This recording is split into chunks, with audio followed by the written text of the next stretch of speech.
तो आज हम करेंगे इकोनॉमी के इंपॉर्टेंट टॉपिक यूपीएससी फैक्ट्स के साथ कौन से इंपॉर्टेंट है। ये एसएससी सीजीएल हो गया, पंजाब के जितने भी एग्जाम हैं उनके लिए इंपॉर्टेंट है।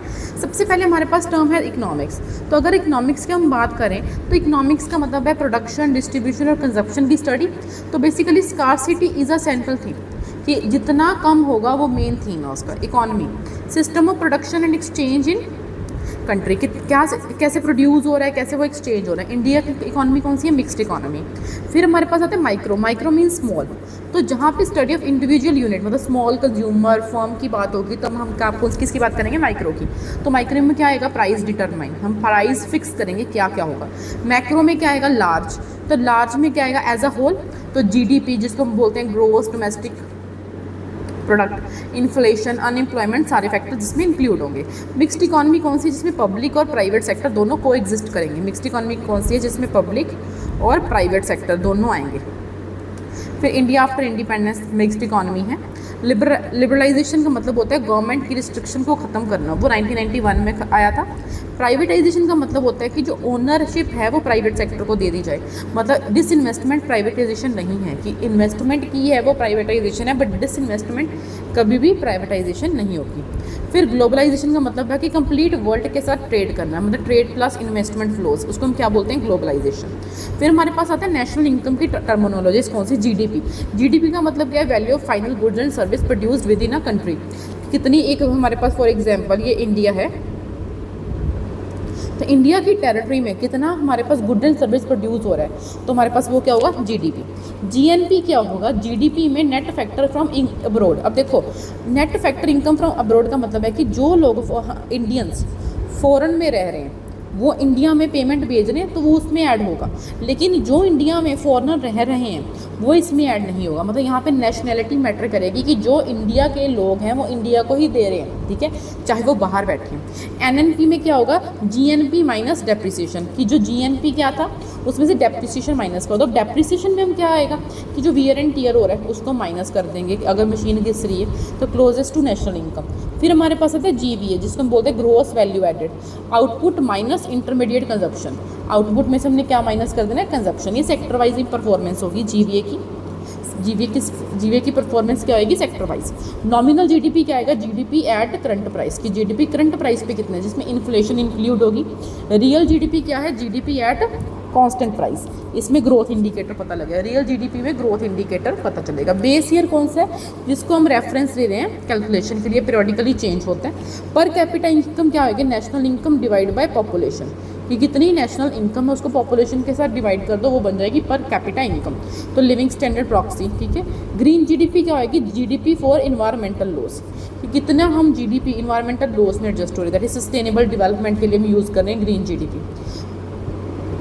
ओके, तो यहाँ पे एक फॉर्मूला याद रख लो, GDP is equal to C plus I plus G plus X minus M. तो यहाँ पे जीडीपी क्या है? डोमेस्टिक बाउंड्री में है, क्लियर। और हमारे पास जीएनपी नेशनल बाउंड्री पे। इन्फ्लेशन की टर्मिनोलॉजी का, इन्फ्लेशन का मतलब होता है महंगाई।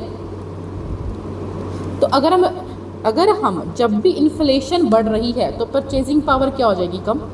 मतलब अगर इन्फ्लेशन बढ़ी तो परचेजिंग पावर कम हो गई। अब डिफ्लेशन आ गया, मतलब महंगाई कम हो गई, मतलब प्राइसेस में फॉल आ जाएगा, but it is very harmful for economy. Disinflation का मतलब होता है इन्फ्लेशन इज स्लोइंग डाउन।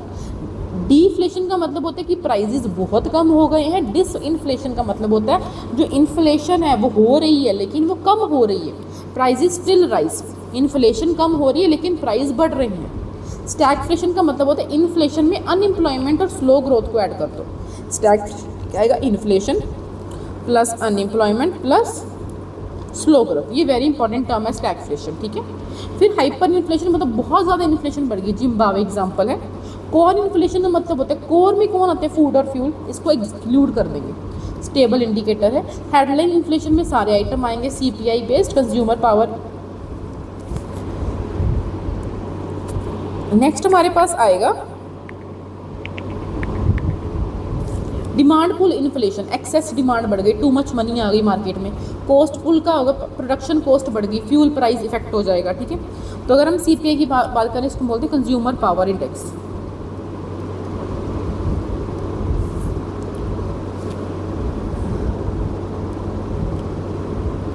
बच्चे सीपीआई रिलीज़ कौन करता है? एनएसओ। सीपीआई कौन रिलीज़ करता है? एनएसओ। एनएसओ किसके अंडर है? मॉस्पी के अंडर। ठीक है जी। अब दोबारा से पढ़ लेते हैं। इन्फ्लेशन का मतलब होता है जनरल प्राइस का बढ़ना। इन्फ्लेशन का मतलब क्या है? जनरल प्राइस का बढ़ना। जब प्राइस बढ़ जाएगा, अगर प्राइस बढ़ गया तो परचेजिंग पावर क्या हो जाएगी? कम हो जाएगी। डिफ्लेशन का मतलब होता है प्राइस कम हो रही है, बहुत हार्मफुल है इकोनॉमी के लिए। डिसइन्फ्लेशन का मतलब होता है इन्फ्लेशन स्लो हो रही है, प्राइस स्टिल बढ़ेंगे। स्टैगफ्लेशन का मतलब होता है इन्फ्लेशन में अनएम्प्लॉयमेंट ऐड कर दो plus slow growth. Inflation plus unemployment plus slow growth, very important term है stagflation. Hyperinflation, extremely high inflation, मतलब बहुत ज़्यादा इन्फ्लेशन है। जिम्बाब्वे। कोर में क्या होगा? फूड और फ्यूल को हमने इंक्लूड नहीं करना, स्टेबल इंडिकेटर है। हेडलाइन इन्फ्लेशन में क्या है? Include all item, basically food fuel सब कुछ आएगा। सीपीआई बेस्ड है, कंज्यूमर पावर इंडेक्स, जिसको एनएसओ रिलीज़ करता है, जो मॉस्पी के अंडर है। डिमांड पुल इन्फ्लेशन जब आएगा, डिमांड पुल इन्फ्लेशन से याद रखना, डिमांड बढ़ गई तो मनी बहुत ज़्यादा आ गई। कॉस्ट पुल इन्फ्लेशन मतलब प्रोडक्शन कॉस्ट बढ़ गई, फ्यूल प्राइस इफेक्ट होगा। अब इन्फ्लेशन के इंडेक्स क्या है? सीपीआई। जो कंज्यूमर पावर इंडेक्स है that is major retail inflation की, रिटेल में कितनी इन्फ्लेशन है। फिर आता है डब्ल्यूपीआई, होलसेल लेवल पे क्या इन्फ्लेशन आई है। सीपीआई कंबाइंड, जो आरबीआई की टारगेट को मेजर करते हैं। फिर आरबीआई की इन्फ्लेशन टारगेट क्या है? 4 ± 2%। क्या है? 4 ± 2%। अब नेक्स्ट हमारे पास आता है मॉनेटरी पॉलिसी। मॉनेटरी पॉलिसी में सबसे पहले हमारे पास आता है रेपो रेट। जो रेपो रेट का मतलब क्या है? ध्यान से देखो, आरबीआई जो आरबीआई है वो बैंक को पैसे देगा। अगर आरबीआई बैंक को पैसे देगा तो इंक्रीज इन्फ्लेशन कंट्रोल में आ जाएगी।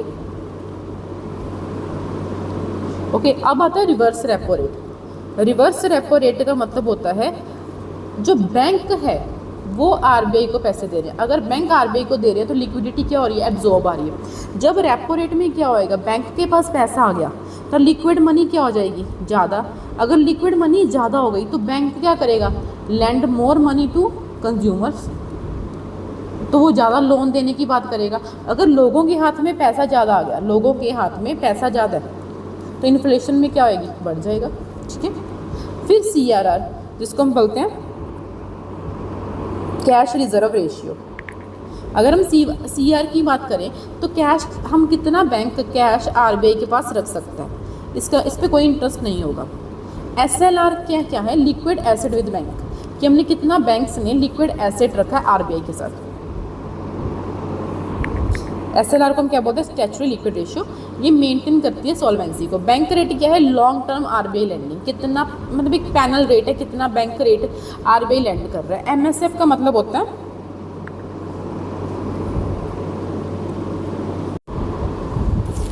अब देखो एसएलआर का मतलब है स्टैट्यूटरी लिक्विड रेशियो।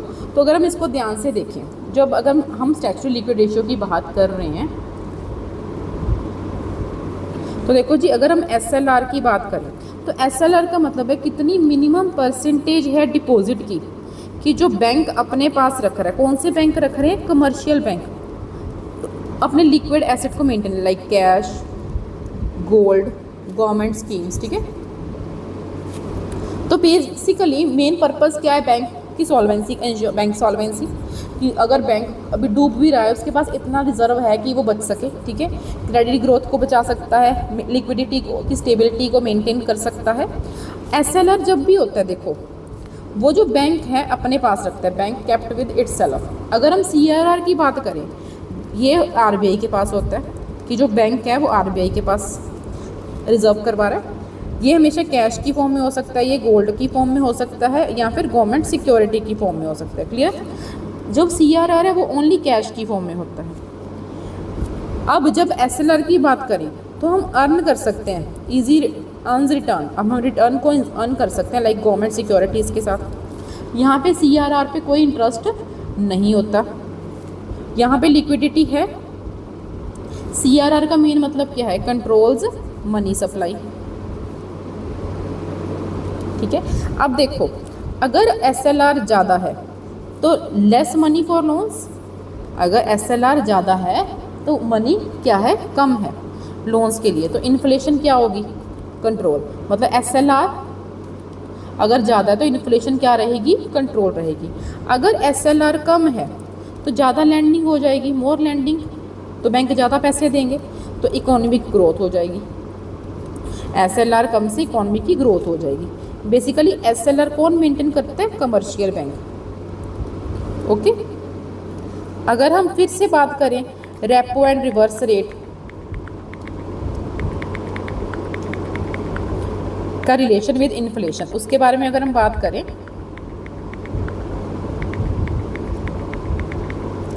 तो ध्यान से देखो। अगर हम रेपो रेट की बात करें तो रेपो रेट क्या है, वो रेट जो बैंक पैसे ले रहा है RBI से, मतलब RBI lend money to bank. अगर हम रिवर्स रेपो रेट की बात करें तो बैंक क्या कर रहा है, lend money to RBI, bank lend money to RBI। ठीक है, अगर RBI, अगर इन्फ्लेशन बहुत ज़्यादा है, अगर इन्फ्लेशन ज़्यादा है तो RBI क्या करेगा, रेपो रेट बढ़ा देगा, रेपो रेट को बढ़ा देगा। अगर इन्फ्लेशन ज़्यादा है तो रेपो रेट बढ़ा देगा। इट मीन्स कि बैंक्स, जो बैंक है वो ज़्यादा बोरो करेंगे हाई कॉस्ट पे। अगर बैंक को पैसा ज़्यादा मिल रहा है तो लोन्स क्यों आएंगे, एक्सपेंसिव। अगर लोन्स एक्सपेंसिव हो गए तो पीपल क्या करेंगे, जो लोग हैं, हम लोग हैं, वो बैंक से क्या करेंगे, कम बोरो करेंगे, लेस बोरो। अगर हमने कम पैसा लिया तो मार्केट क्या आ जाएगी, कम, तो स्पेंडिंग भी क्या हो जाएगी, कम हो जाएगी। अगर स्पेंडिंग कम हो जाएगी तो डिमांड भी क्या हो जाएगी, कम। अगर डिमांड कम हो गई तो इन्फ्लेशन भी क्या हो जाएगी, कम। तो अगर हम बात करें, अगर रेपो रेट बढ़ गया, अगर रेपो रेट बढ़ गया तो लोन इंटरेस्ट भी क्या हो जाएगा, बढ़ जाएगा। तो लोन इंटरेस्ट भी क्या हो जाएगा, बढ़ जाएगा। तो अगर लोन इंटरेस्ट बढ़ गया तो बोरोइंग क्या हो जाएगी, कम। अगर बोरोइंग कम हो गई तो डिमांड भी क्या हो जाएगा, कम, तो इन्फ्लेशन कम। अगर हम रिवर्स रेपो रेट की बात करें तो रिवर्स रेपो रेट क्या है, जो बैंक है वो RBI को पैसे दे रहे हैं। ठीक है, अगर वो RBI को पैसे दे रहे हैं तो RBI ने भी उनको कुछ गवर्नमेंट सिक्योरिटी दी होगी। तो देखो रिवर्स रेपो रेट क्या है कि जो बैंक है वो ज़्यादा पैसे डिपॉजिट करा रहे हैं RBI में। अगर वो पैसे डिपॉजिट करा रहे हैं तो उनको हाई रिटर्न मिलेगा। अगर बैंक के पास सारा, बैंक ने अपना सारा पैसा RBI को दे दिया, बैंक के पास लैंडिंग के लिए अमाउंट क्या है, कम है। अगर कम पैसे हैं तो मनी सप्लाई भी क्या हो जाएगी, कम हो जाएगी। अगर मनी सप्लाई कम हो गई तो इन्फ्लेशन भी क्या हो जाएगी, कम। तो इट मीन्स कि अगर हम बात करें रिवर्स रेपो रेट की, अगर बढ़ जाएगा, बैंक्स के पास क्या हो जाएगा, banks lend more money to RBI, banks lend more money to RBI। अगर बैंक ज़्यादा पैसे देगा RBI को तो लैंडिंग क्या हो जाएगी, कम। ठीक है, तो अगर लैंडिंग कम हो गई तो मनी सप्लाई कम, मनी सप्लाई कम तो इन्फ्लेशन कम। तो इट मीन्स अगर हम बात करें, अगर इन्फ्लेशन हाई है, इन्फ्लेशन ज़्यादा है, RBI क्या करेगा, मनी सप्लाई कम कर देगा। RBI क्या करेगा, मनी सप्लाई कम कर देगा। ठीक है, अगर RBI ने मनी सप्लाई कम कर दी तो ठीक है, अगर रेपो ज़्यादा है इन्फ्लेशन कम है, अगर रिवर्स रेपो ज़्यादा है इन्फ्लेशन तब भी कम है। अगर रेपो कम है, अगर रेपो कम है तो ग्रोथ ज़्यादा है। अगर रिवर्स रेपो कम है, अगर हमारे पास रिवर्स रेपो भी कम है तो लैंडिंग क्या आएगी, ज़्यादा। तो लैंडिंग क्या आएगी, ज़्यादा। अगर लैंडिंग ज़्यादा है तो ग्रोथ भी क्या आएगी, ज़्यादा। रेपो कम है, इट मीन्स ज़्यादा पैसे मार्केट से बाहर आ रहे हैं, बाहर आ रहे हैं, बैंक से बाहर आ रहे हैं, तो लोगों के हाथ में ज़्यादा पैसे, तो ग्रोथ ज़्यादा होगी ना। तो rising repo rate reduce prices, अगर हम रेपो रेट को कम कर दें, अगर राइजिंग रेपो, अगर रेपो बढ़ा दें तो प्राइस क्या हो जाएगा, कम हो जाएगा। क्लियर है जी, this is all about repo rate. तो हम करते हैं नेक्स्ट।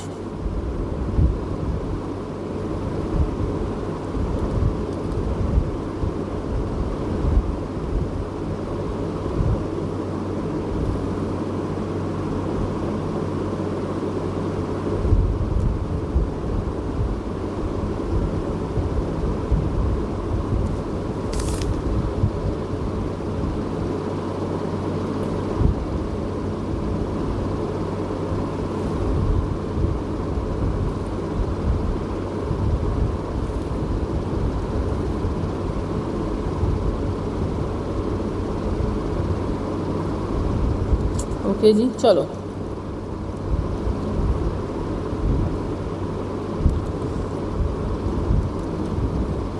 अब हमारे पास आ रहा है MSF। अगर हम MSF के बारे में बात करें तो अब यहाँ पे इसका मतलब क्या है, तो MSF is basically marginal standing facility. MSF का मतलब क्या है, marginal standing facility, marginal standing facility.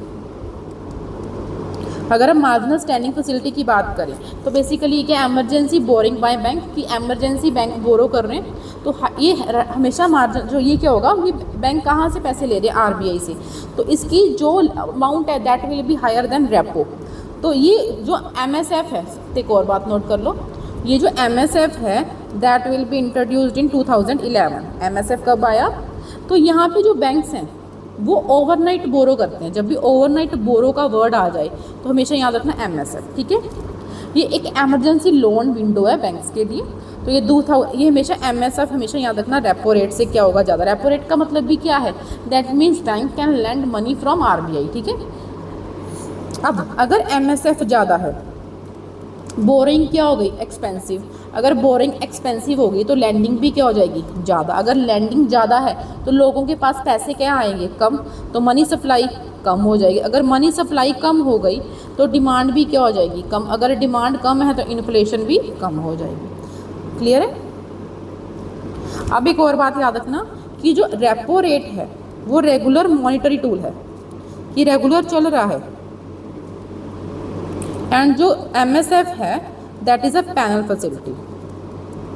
अगर हम इंपॉर्टेंट फैक्ट की बात करें, MSF लास्ट रिजोर्ट है बोरिंग फॉर बैंक। अगर पेपर में क्वेश्चन आ जाए last resort for boring for banks, तो क्या है, MSF, last resort boring from banks, तो तब हम क्या लिखेंगे, MSF, ओके। तो MSF को याद भी कर सकते हैं कि शॉर्टेज जब कैश की आ जाए तब हम MSF यूज़ करते हैं। नेक्स्ट बच्चे हमारे पास आता है टॉपिक स्टैगफ्लेशन, डिसइंफ्लेशन, और ये डन है, ये भी डन है, ठीक है। नेक्स्ट है OMO। तो OMO का मतलब क्या है, RBI बाइज और sell government security, open market operation. OMO is open market operations. इसका मतलब होता है कि जो RBI है वो बाय या सेल कर सकता है गवर्नमेंट की सिक्योरिटी को, बेसिकली लिक्विडिटी मैनेजमेंट के लिए यूज़ कर रहे हैं। तो अगर RBI, एक और नोट कर लो, OMO में अगर हम बात कर रहे हैं OMO की, अगर हम बात कर रहे हैं OMO की, ठीक है, if we are talking about OMO, तो याद रखना जब RBI, when RBI buy security, जब RBI सिक्योरिटीज़ को बाय कर रहा है, ठीक है, तो मनी सप्लाई क्या हो जाएगी, बढ़ जाएगी। अगर RBI सेल कर रहा है सिक्योरिटीज़ को, बेच रहा है, तो मनी सप्लाई क्या हो जाएगी, कम। अब देखो RBI है, ये बैंक था, RBI ने बैंक से गवर्नमेंट सिक्योरिटी ले ली, तो RBI क्या देगा, बैंक को मनी देगा। अगर RBI बैंक को कैश देगा तो बैंक के पास पैसा ज़्यादा आ जाएगा, तो बैंक लोन कम रेट पे देगा, ठीक है। तो जब भी याद रखना, जब इन्फ्लेशन हाई होगी, जब भी इन्फ्लेशन हाई होगी, RBI क्या करेगा, गवर्नमेंट सिक्योरिटीज़ सेल करेगा। अगर सेल करेगा तो बैंक लेंगे, बैंक के पास पैसा कम हो जाएगा, तो लिक्विडिटी कम होगी, लैंडिंग कम हो जाएगी, ठीक है। तो सिमिलरली अगर इन्फ्लेशन लो होगी तो RBI क्या करेगा, RBI बाय गवर्नमेंट सिक्योरिटी, तो RBI गवर्नमेंट सिक्योरिटी बाय कर लेगा। क्लियर है। अगर OMO की सेल हो रही है तो मनी सप्लाई कम हो जाएगी। अगर मनी सप्लाई कम हो गई तो डिमांड भी कम हो जाएगी, तो इन्फ्लेशन कम। क्लियर है। अगर OMO परचेज हो रहा है, बाय कर रहा है, OMO परचेज कर रहा है बैंक से, हमारे पास क्या कर रहा है, बेसिकली RBI गवर्नमेंट सिक्योरिटी ले रहा है, ठीक है। तो अगर वो ले रहा है तो लिक्विडिटी बढ़ जाएगी। अगर लिक्विडिटी बढ़ गई तो लैंडिंग भी बढ़ जाएगी। अगर लैंडिंग बढ़ गई तो इन्वेस्टमेंट स्पेंडिंग भी क्या हो जाएगी, ज़्यादा, तो ग्रोथ भी क्या हो जाएगी, ज़्यादा। बस ये याद रखना है। अब OMO और रेपो रेट में क्या डिफरेंस है, तो ये भी देख लो। जो OMO है उसमें है बाय या sell government security. Repo rate में क्या है, लैंडिंग रेट टू बैंक, कि क्या हम कितना बैंक्स में हम लैंडिंग रेट है, ठीक है। ये जो OMO है वो डायरेक्ट लिक्विडिटी कंट्रोल करते हैं। डायरेक्ट लिक्विडिटी कंट्रोल कौन करता है? OMO। इनडायरेक्ट कौन करता है? Reverse ratio. Indirect liquidity ratio control कौन करता है? RR, ठीक है। अब ये जो OMO है ये मार्केट ऑपरेशन है, OMO क्योंकि नाम से क्लियर है। और जो रेपो रेट है, रेट से क्या आ रहा है? इंटरेस्ट रेट, तो ये इंटरेस्ट रेट है। और OMO में हमेशा सिक्योरिटीज़ आएंगी, ठीक है, गवर्नमेंट की सिक्योरिटीज़। अगर RBI, फिर से याद रख लो, अगर सेल कर रहा है तो इन्फ्लेशन कंट्रोल हो रही है। अगर RBI क्या कर रहा है? बाय कर रहा है तो हमारे पास स्लो डाउन आ रहा है या फिर रिसेशन का टाइम आ रहा है, ठीक है। डन है जी। चलो नेक्स्ट टॉपिक करते हैं हम आज के लिए LAF। अगर हम LAF का मतलब है repo plus reverse repo mechanism, liquidity adjustment facility, liquidity adjustment facility, liquidity adjustment facility. तो ये बेसिकली शॉर्ट टर्म लिक्विडिटी के लिए होता है। ये भी मॉनिटरी हमारे पास है RBI के थ्रू। तो अगर हम बात करें LAF, लिक्विडिटी एडजस्टमेंट फैसिलिटी के लिए, तो याद रखना जब भी रेपो रेट क्या होता है? RBI lend money to bank. And reverse repo rate क्या होता है? याद रख लो, bank lend money to RBI। ये दोनों उल्टे हो गए। अब मेन काम क्या है? बेसिकली लिक्विडिटी को मेंटेन करना, लिक्विडिटी को मेंटेन करना। लिक्विडिटी एडजस्टमेंट फैसिलिटी तो लिक्विडिटी को मेंटेन करना है, पैसों को मेंटेन करने का काम कर रहा है। और मेन काम क्या है? इन्फ्लेशन कंट्रोल करना, इन्फ्लेशन कंट्रोल करना। और फाइनेंशियल स्टेबिलिटी को मेंटेन करना, फाइनेंशियल स्टेबिलिटी को मेंटेन करना, ठीक है। नेक्स्ट हमारे पास है मनी मार्केट। ओके, अब देखो, अगर लिक्विडिटी कम है, अगर पैसा मार्केट में कम है, तो हम क्या, RBI क्या यूज़ करता है? Repo rate. तो रेपो रेट का मतलब क्या है कि bank borrow money from RBI, liquidity बढ़ जाएगी तो लैंडिंग हो जाएगी। अगर लिक्विडिटी एक्सेस है, अगर लिक्विडिटी बहुत ज़्यादा है, तो RBI क्या यूज़ करेगा? Reverse repo rate. तो मतलब बैंक्स क्या करेंगे? RBI को मनी डिपॉजिट करवा देंगे, जिससे क्या होएगा? लिक्विडिटी कम हो जाएगी, ठीक है। तो अगर इन्फ्लेशन हाई है, अगर इन्फ्लेशन ज़्यादा है, RBI क्या करेगा? LAF को कम कर देगा, तो रेपो बढ़ जाएगा, रिवर्स रेपो रेट बढ़ेगा। तो ये सारे इकट्ठे हैं। अगर इन्फ्लेशन या इकोनॉमिक ग्रोथ कम है तो RBI क्या करेगा? ईज कर देगा LAF को। अगर इन्फ्लेशन ज़्यादा है तो RBI क्या करेगा? LAF को कम करेगा। अगर इन्फ्लेशन कम है तो RBI उसको बढ़ा देगा, ठीक है जी। ये जो LAF है वो कब आया? 2000 में, इंट्रोड्यूस्ड इन 2000। ये बेसिकली किस पे बेस्ड है? Reverse repo and repo rate पे। अगर इन्फ्लेशन बढ़ गई तो RBI क्या करेगा? LAF को कम कर देगा। अगर इन्फ्लेशन कम है तो बढ़ा देगा। चलो नेक्स्ट हमारे पास आता है रेपो बढ़ा, लोन कॉस्टली, इन्फ्लेशन कम, रेपो कम, ग्रोथ ज़्यादा, ठीक है। अब हमारे पास आते हैं इंपॉर्टेंट बैंकिंग टर्मिनोलॉजी, जिससे हम स्टार्ट कर रहे हैं। First of all NPA। अगर हम NPA की बात करें तो इसका मतलब क्या है? Non performing asset. Non performing अगर हम एसेट की बात करें, वो लोन जो अनपेड है मोर देन 90 डेज। हमारे पास एक लोन है NPA, नॉन परफॉर्मिंग एसेट। एक वो लोन है जो हमारे पास that is unpaid from more than NPA। एक लोन है that is unpaid for more than 90 days. Clear है? अगर एक पर्सन या कंपनी लोन ले रही है बैंक से तो he does not repay EMI for 90+ days, वो क्या बन जाएगा? NPA। कि कोई भी हमारे पास कंपनी है, एक पर्सन है, वो क्या ले रहा है? या कंपनी, पर्सन और कंपनी, वो लोन ले रहा है बैंक से।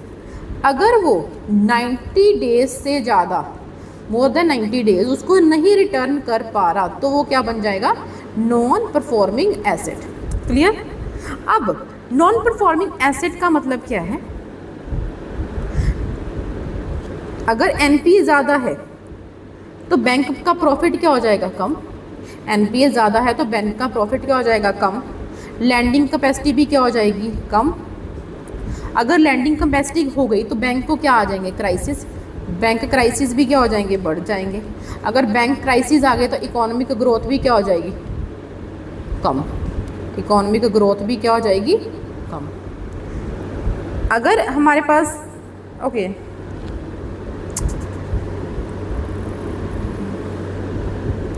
बस याद रख लो, अगर 90 days no payment is equal to NPA, 90 days no payment is equal to NPA.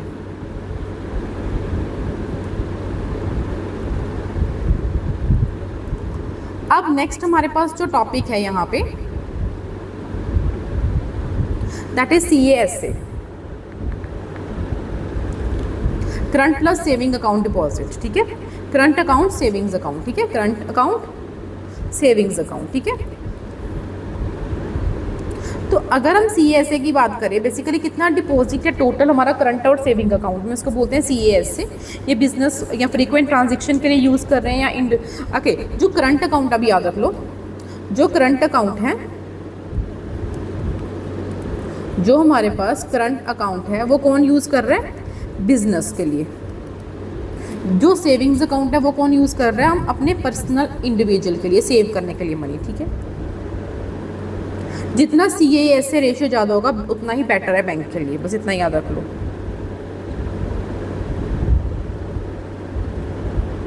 Next हमारे पास आता है scheduled bank.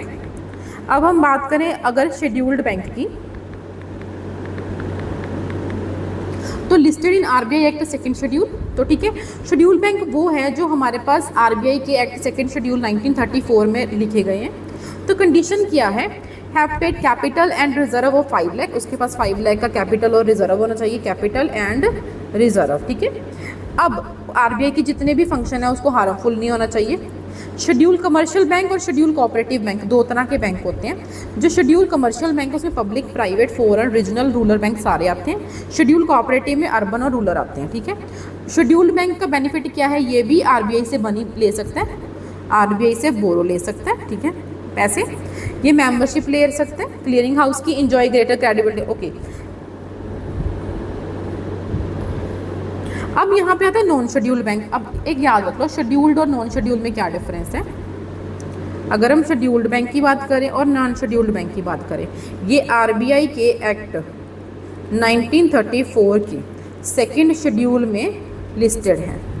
Non scheduled bank listed नहीं है। ये RBI से बोरिंग कर सकते हैं, यहाँ पे लिमिटेड या फिर नो बोरिंग है नॉन शेड्यूल्ड बैंक की, ठीक है। ये ज़्यादा रेगुलेटेड हैं, ये कम रेगुलेटेड हैं। और एक और बात कर लो, जितने भी कमर्शियल बैंक्स हैं इंडिया में, जितने भी कमर्शियल बैंक्स हैं इंडिया में, उसको हम क्या बोलते हैं, शेड्यूल्ड बैंक्स, उसको हम क्या बोलते हैं, scheduled banks. Clear. Scheduled banks क्या करते हैं, CRR को मेंटेन करते हैं, मेंटेन CRR। ओके जी, चलो नेक्स्ट हमारे पास आता है पेमेंट बैंक। पेमेंट बैंक होता है limited banking service. Payment bank का मतलब क्या होता है, limited banking services.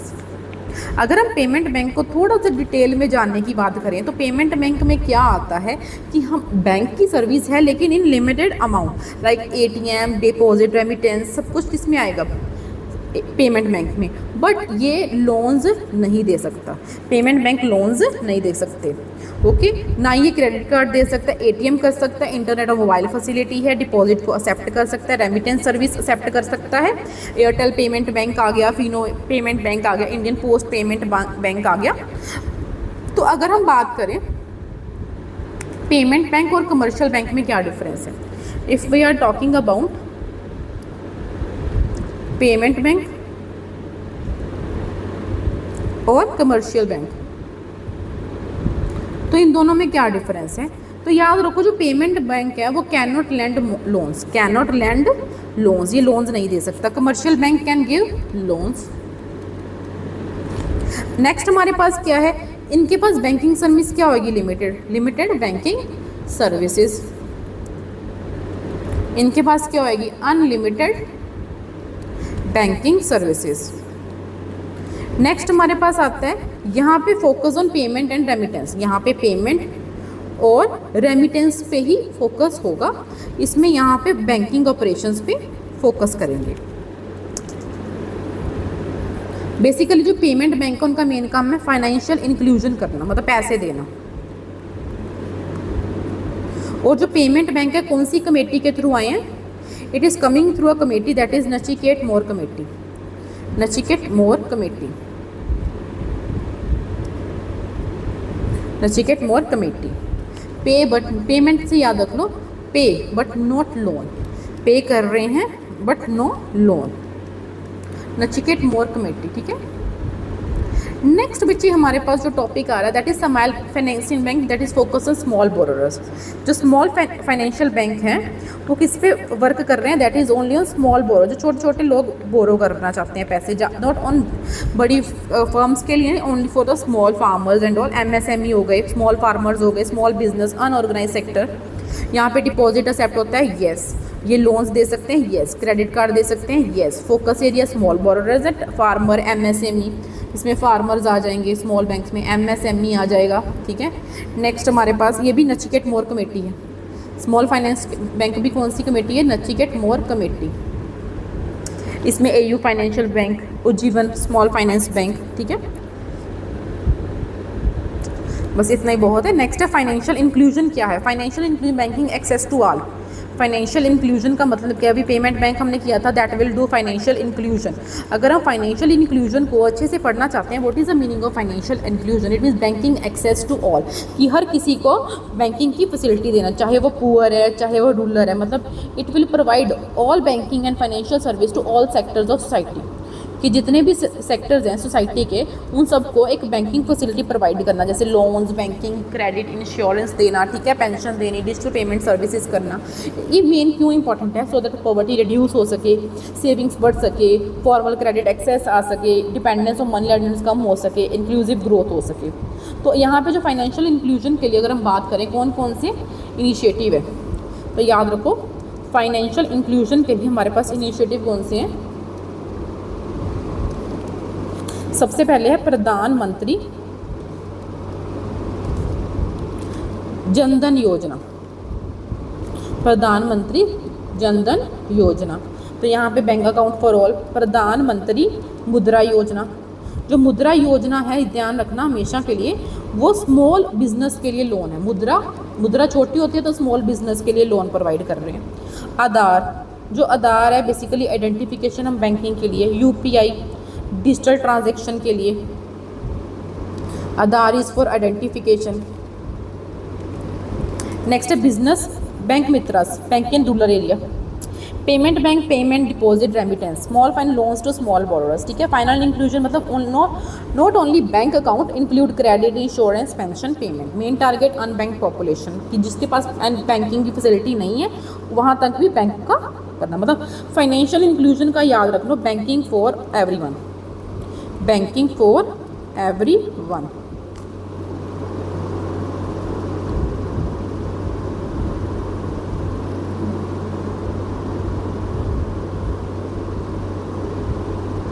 Last resort कौन है? एमएसएफ। नेक्स्ट हम करेंगे यहाँ पे priority sector lending, that is main lending sector. Priority sending lending का मतलब क्या है?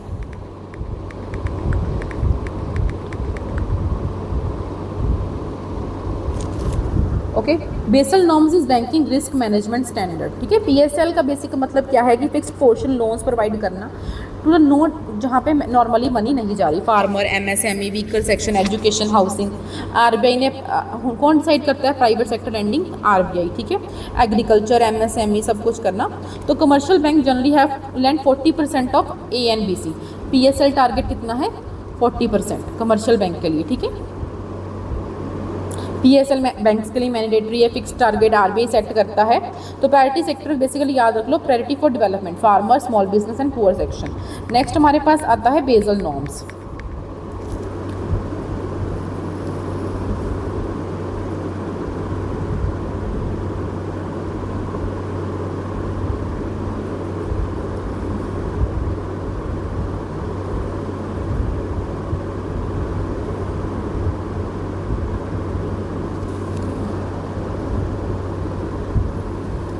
चलो नेक्स्ट करते हैं हम बेसल नॉर्म्स की बात करें तो बेसिकली इंटरनेशनल बैंकिंग रेगुलेशन जो डिज़ाइन कर रहा है बैंक स्ट्रॉन्ग बनाना है सेव करने के लिए, तो यहाँ पे अगर हम बात करें जो बेसल 1 नॉर्म्स हैं बेसिकली अभी कौन सा चल रहा है, बेसल 1, बेसल 2, बेसल 3। बेसल 1 आया था 1988 में, बेसल 2 आया 2004 में, नेक्स्ट आया लास्ट 2010 में। यहाँ पे कैपिटल एडिक्वेसी के लिए मतलब मिनिमम कैपिटल कितनी रिक्वायरमेंट है, यहाँ पे रिस्क मैनेजमेंट के लिए 2010 का मतलब है स्ट्रॉन्ग बैंकिंग सिस्टम के लिए। अब जो बेसल 3 है वो 2010 में आया, इम्प्लीमेंट कब हुआ, 2013 में आरबीआई ने इंट्रोड्यूस किया था फेजेस, ठीक है। जो बेसल नॉर्म्स है वो लॉज नहीं है, Basel norms are not laws, are not laws. Basel means bank safety rules, याद रख लो बैंक के सेफ्टी रूल्स क्या हैं, that is your Basel norms. Next हमारे पास आता है जी topic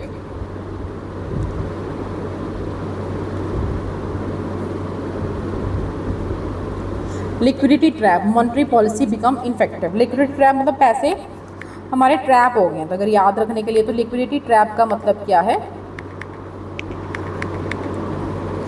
monetary policy become ineffective. तो यहाँ पे वो सिचुएशन है जहाँ पे इंटरेस्ट रेट क्या हो जाएंगे, इंटरेस्ट रेट लो हो जाएंगे, इंटरेस्ट रेट क्या हो जाएंगे, कम हो जाएंगे। तो बिकॉज अगर इंटरेस्ट रेट कम हो जाएंगे तो people prefer to hold cash instead of spending, मतलब पीपल के पास कैश क्या हो जाएगा ज़्यादा, स्पेंडिंग क्या होएगी, कम हो जाएगी, तो लिक्विडिटी ट्रैप हो जाएगी, ठीक है। मतलब लोगों के हाथ में आ जाएगी, इकोनॉमिक रिसेशन या स्लो डाउन हो जाएगा, पीपल को फ्यूचर की सर्टेनिटी के लिए, अनसर्टेनिटी के लिए वो बहुत ज़्यादा डर होगा। इंटरेस्ट रेट कम होने की वजह से मनी सप्लाई बढ़ेगा बट स्पेंडिंग क्या हो जाएगी, कम हो जाएगी, जिसके साथ इकोनॉमिक में स्लो आ जाएगा।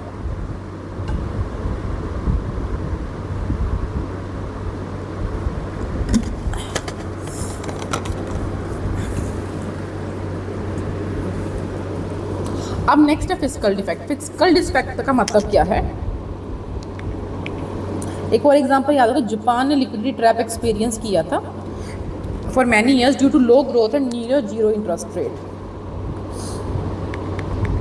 फिस्कल डेफिसिट, फिस्कल डेफिसिट का क्या मतलब है, total expenditure minus total receipt excluding borrowing, मतलब कितना डिफरेंस है गवर्नमेंट की बोरिंग की नीड की हम बात करें, फिस्कल डेफिसिट कितनी टोटल एक्सपेंडिचर है उसमें से कितने हमने टोटल रिसिप्ट माइनस कर रहे हैं। तो बेसिकली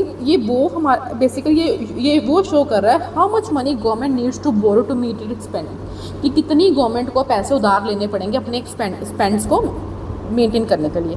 फॉर एग्जांपल अगर गवर्नमेंट का एक्सपेंडिचर 100 है और गवर्नमेंट की इनकम 70 रुपये है, तो फिस्कल डिफेक्ट कितना आ जाएगा, 30 का, मतलब कितने रुपए लेने पड़ेंगे, 30। तो अगर हम याद करें तो यहाँ पे क्या आएगा, रेवेन्यू रिसिप्ट, ये रेवेन्यू रिसिप्ट टैक्स या नॉन टैक्स रेवेन्यू के लिए होती है, रेवेन्यू रिसिप्ट किसके लिए होती है, टैक्स या फिर नॉन टैक्स रेवेन्यू, टैक्स या फिर नॉन टैक्स रेवेन्यू के लिए। फिर हमारे पास आता है नॉन डेप्ट कैपिटल, नॉन डेप्ट कैपिटल रिसिप्ट, ये किसके लिए होती है, लोन की रिकवरी के लिए। अगर लोन की हम रिकवरी की बात करेंगे तो यहाँ पे क्या आएगा, डिसइन्वेस्टमेंट। फिर हमारे पास आता है एक्सपेंडिचर, कितना हम खर्च कर रहे हैं, एक्सपेंडिचर में क्या आएगा, रेवेन्यू प्लस कैपिटल। जब भी फिस्कल डिफेक्ट ज़्यादा है तो गवर्नमेंट की बोरिंग की हो जाएगी, बढ़ जाएगी, इन्फ्लेशन बढ़ जाएगी। अगर फिस्कल डिफिसिट ज़्यादा है बोरिंग क्या हो जाएगी, बढ़ जाएगी। अगर बोरिंग बढ़ी तो इन्फ्लेशन भी बढ़ेगी, तो इंटरेस्ट भी बढ़ेगा, तो प्राइवेट इन्वेस्टमेंट क्या हो जाएगी, कम हो जाएगी, प्राइवेट इन्वेस्टमेंट कम हो जाएगी।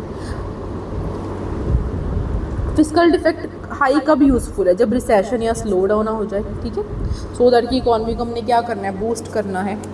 रेवेन्यू डेफिसिट क्या होता है, जब हमारे पास रेवेन्यू एक्सपेंडिचर ज़्यादा हो रेवेन्यू रिसिप्ट से, ओके जी।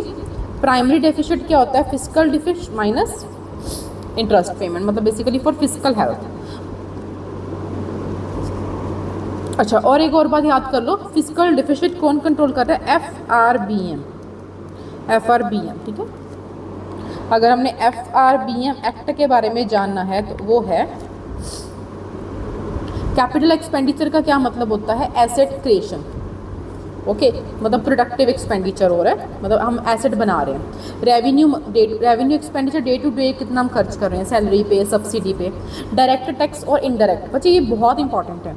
जो डायरेक्टली पे हो रहा है दैट इज़ इनकम टैक्स, जो बर्डन शिफ्ट कर रहा है दैट इज़ जीएसटी।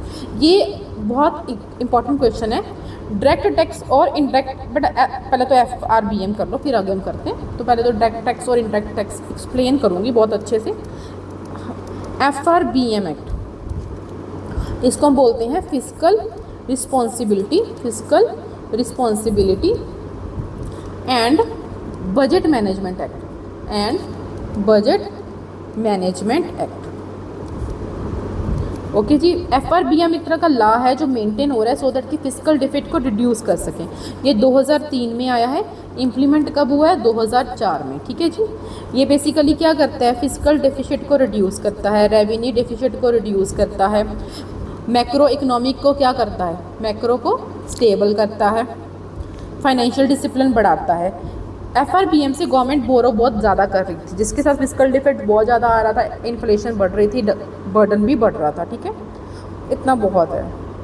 ये basically war, national security crisis में हमें बचाता है। और ये कौन सी कमेटी से आया था, NK सिंह कमेटी। ठीक है,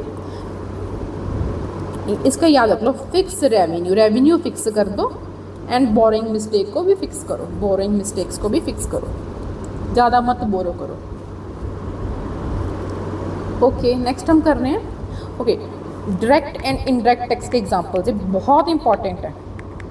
डायरेक्ट टैक्स कौन सा है, जो हम डायरेक्टली पे कर रहे हैं। इनडायरेक्ट कौन सा है, जो बर्डन को रिड्यूस करने के लिए, हम टैक्स तो है लेकिन हम पे बर्डन नहीं है, बट हम डे टू डे लाइफ में देते हैं।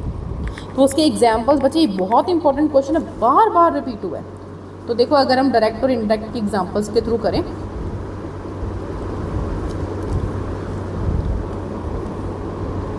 अब याद रख लो डायरेक्ट टैक्स कौन सा है।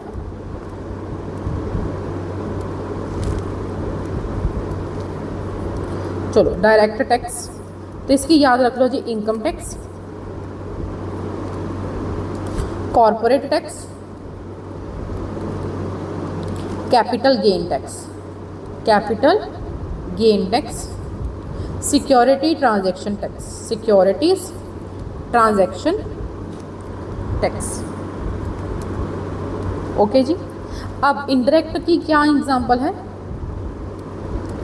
GST, custom duty, excise duty, VAT. अब अगर हम याद कैसे रख सकते हैं डायरेक्ट टैक्स को हम याद कैसे करते हैं, you earn salary and pay income tax to government. Okay, indirect को क्या करेंगे, you buy mobile phone. Indirect को हम कैसे करेंगे, you buy mobile phone and pay GST। ठीक है जी। ओके जी, नेक्स्ट हमारे पास आता है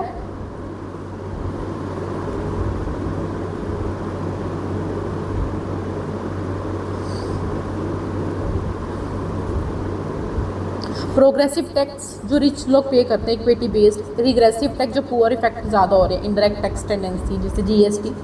टैक्सेशन टर्म्स के लिए GST 1 nation 1 tax, CGST central GST, SGST state GST, IGST interstate trade GST, sales specific purpose tax, surcharge, additional tax on high income, tax evasion, illegal non payment, tax avoidance, legal loophole use. External sector की terms कौन कौन सी हैं हमारे पास, balance of payment, record of external transaction. BOP का मतलब होता है